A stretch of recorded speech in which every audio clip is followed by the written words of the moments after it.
Hello, everybody. Welcome to Late Night Football. Welcome to our match reaction show. It's finished. Real Madrid 3, Espanyol 1. And at the end of the day, this is a big win for Real Madrid for two reasons. Number one, it cuts the gap to Barcelona to 6 points. I still don't think Real Madrid are going to win the title. I don't. But at the same time, what you don't want to do is you don't want to let Barcelona run away with it. Just you want to make them fight for it. And so from that perspective, there's a faint chance that they can get the back close to Barcelona. They've got to keep winning. They've got to be perfect from this point on. So big win from that perspective. But also they've got a big game against Liverpool coming up in midweek in the Champions League, and they warmed up for that with a win. You go in with a loss. I know what happened now. What's happened to Liverpool might change that dynamic anyway, but I feel you don't want to go into that game with a loss, even though you have a 5-2 lead. You don't want to go into that game like that. You want to take some momentum. And they haven't won in a while, so I don't think they've won since they beat Liverpool anyway. So at all in any game. So therefore, they need to win today just to build that momentum a little bit to go into that game against Liverpool as well. So from that perspective, I think Carlo Ancelotti will be pleased with how the team responded, how the team performed.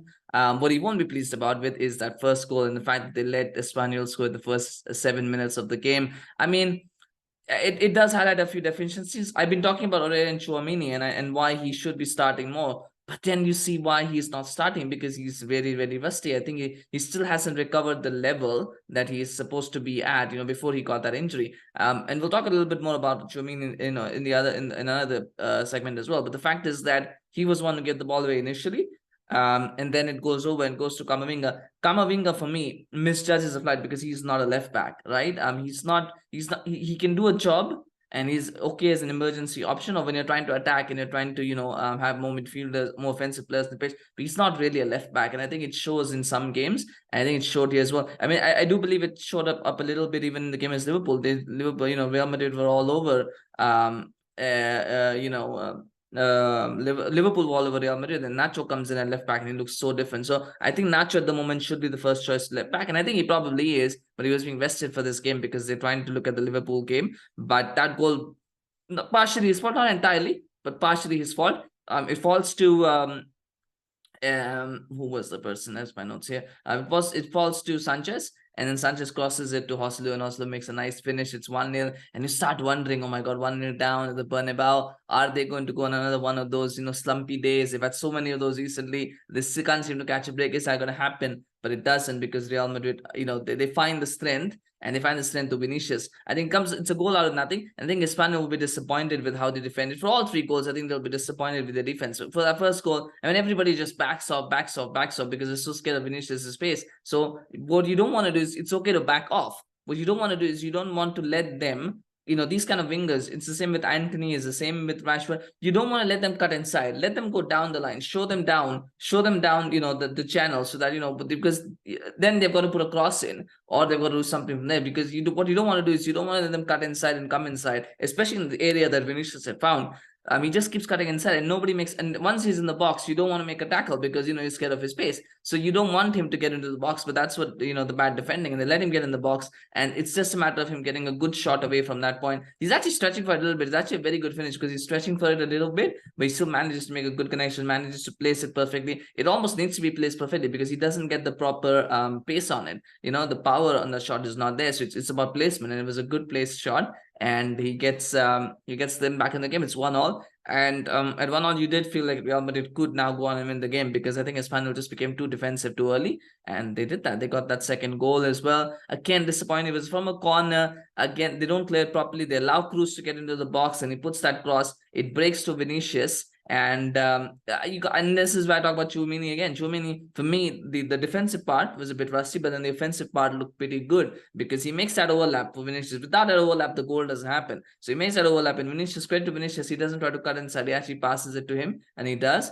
And it's about spatial awareness, right? Tchouameni has that spatial awareness to know why the space is down behind Vinicius. So I'm not gonna hold my one. I'm gonna go there, and he does that. Then it's a beautiful cross. That right foot cross is so good. It's difficult to execute, but he gets it spot on. And once that cross is good, Eder Militao just has to make sure that he gets a head on target. There's nothing else, because he's got the run of everybody, because there's nobody around him. Somebody tries to catch him. But once that cross is in, because there's nobody around him, because it's so perfect, Militao just has to make sure that he gets ahead on target, which he does. But it's all about that cross. And so maybe Tchouameni slowly started to grow in the game. Maybe he needs a little bit more time to get back to the level because he was rusty for that first 10-15 minutes. But he showed that he's still a class player. He showed that he's still got something that he can offer. And from there on, it really was about game management. I think Espanyol never really looked like they were going to get the second. They really didn't. And it was about whether Madrid could get a third and kill the game off. And it took them until the 92nd minute, but they did it eventually. Again, poor defending. Nacho this time. I mean, of all the players, again, Nacho is right-footed. He's a right-footed left back. So what you know, again, is that he's not going to cross very well with his left foot, showing down the channel. But instead, again, they allow him to run in. Now, I know they were attacking, so they were a little bit short in numbers. And so maybe there was a bit of tiredness, a bit of laxity or whatever. But fact is, again, you just let him run into infield. He runs infield and he just finds Asensio. It's a simple pass to Asensio because he's done all the hard work of running and making sure he's found that space because nobody's closing him down. And Asensio then has a very simple finish to make. I don't think it mattered much. I mean, it was a nice little gloss to the score. I think the damage was done by Eder's header. I think after that, I don't think Espanyol were getting back into it anyway. But it's always nice to win 3-1 instead of 2-1, isn't it? So it's a big win for Madrid. Good win as well for Madrid. And that's what they needed. They needed a bit of confidence boost going into that game against Liverpool. Not that they need a lot because they have a 5-2 lead anyway. But you don't want to go into, like I said, you don't want to go into a big game with a loss, which is what Liverpool are now going to have to do. But Real Madrid did their part. They said, right, we're winners. We won this game. Liverpool have lost. We have the confidence going into the game against Liverpool. So it makes Liverpool start that much harder if it wasn't already after what has happened over the last hour or so. And let's see what happens. I mean, it's something there to be for them to look into. It was clear that Ancelotti was resting players. I mean, Nacho didn't start, Benzema didn't start, so I think it's clear that he's resting players for the Liverpool game, which I was a little bit surprised with because they had a whole week off, so you don't really need to rest players. Play your best players.